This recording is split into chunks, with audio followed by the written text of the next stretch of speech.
All right, let's dive in. I'll review any messages or follows or tips or anything like that. I'll take a look at those right after we finish reading the chapter. But for the podcast, just gotta commit to it. So here we go. Dago 5, 24th of the sixth moon. Years since Orish 1478. The quarters were as quiet this day as any other. Dago and Cirth didn't speak. Since they had first met, they had spoken no more than 50 words, and it had been more than 15 days. Dago would not give in to Miss Puzzle's demands. He would steer them wrong in Yarrick, and they would all end up bloody refuse in the red sewers or as revenant slaves for the masters of the city.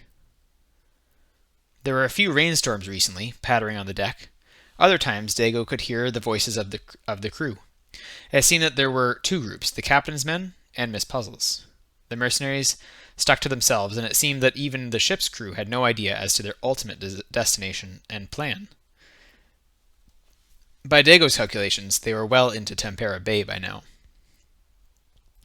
When it was time for their guards to bring in lunch for Dago and Cirth, Miss Puzzle entered instead. She was wearing her slick black leather outfit this day, and was armed with a proper short sword at her waist. She held a plate of food in each hand, while Avis and another mercenary kept weapons trained on Dago and his distraught roommate. "Today," Miss Puzzle said, "we will be harboring in Elpan. A supply run is all." Her brown hair was bound in a knot behind her head. "May I stretch my legs?" Dago asked. He still used his crutches, but his legs felt much better. His arm was still stiff, and he'd need to recover a great deal more to wield a weapon properly. "I'll need to retrain myself," he thought. Weeks of work. "No," replied his captor, "but Cirth will help us carry supplies." Cirth bowed her head. Miss Puzzle grinned her perfect smile. "I trust her, you see." Dago spat toward Miss Puzzle and grabbed one of the plates she had set on the table in the room. He had it half finished by the time they locked his door again. Now he was alone, for they had taken Cirth with them. Through the small window, Dago could keep track of time of day easily enough. Over the next 2 hours, the coast came into view. Rolling forests of greenery, clumped mangroves, bayou, where brackish rivers stunk the edge of the sea. And smoke. At first it was a telltale scent of cooking, Dago thought. Then he began to see a trail in the afternoon sky, and thought he might see a campfire on the edge of the forest. The ship's crew began to shout, but nothing that helped Dago understand what was going on.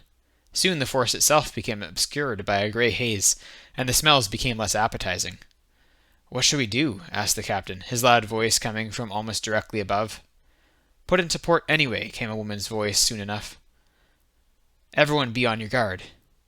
And then at last buildings came into view. The steadfast star drifted between two burning towers and into the harbor of Elpan. Dago had been here 3 times before, but never like this. He could see a warehouse smoldering too soon enough, and then in the distance heard the screams of combat. This was a city in battle, he realized. "What's happening here?" shouted the captain. A distant voice came back in reply, but Dago thought he understood it. "Revolution!" "Avis, you're in charge." Again, it sounded like Miss Puzzle was standing directly above Dago. Soon enough, a number of booted feet left the ship. The smell of smoke became so thick it was hard to breathe, and Dago wondered how long the team would be. Would Cirth try to escape, he wondered? That would certainly be a mistake for her. Before the group returned, Dago was fed another meal, this time by one of his usual guards.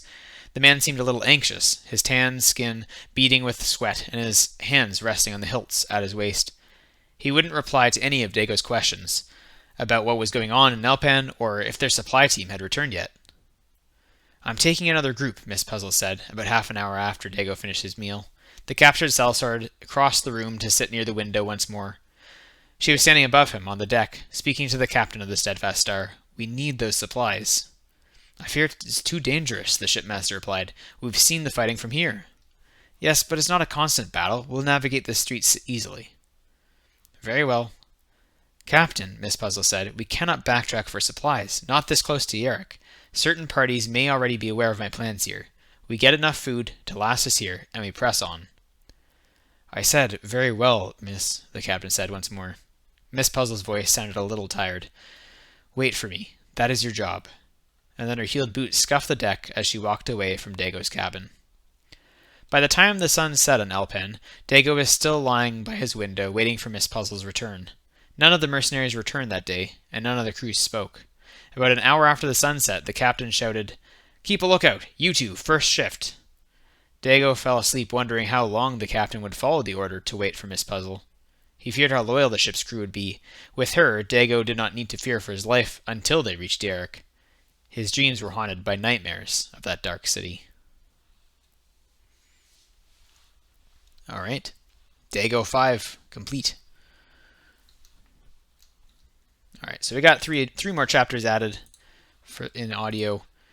I will end up with a backlog of these unless we get some tips or something going on that I can kind of use to drive the podcast forward. I'll end up with a backlog, and then each month I'll be able to start rolling them out again. All right.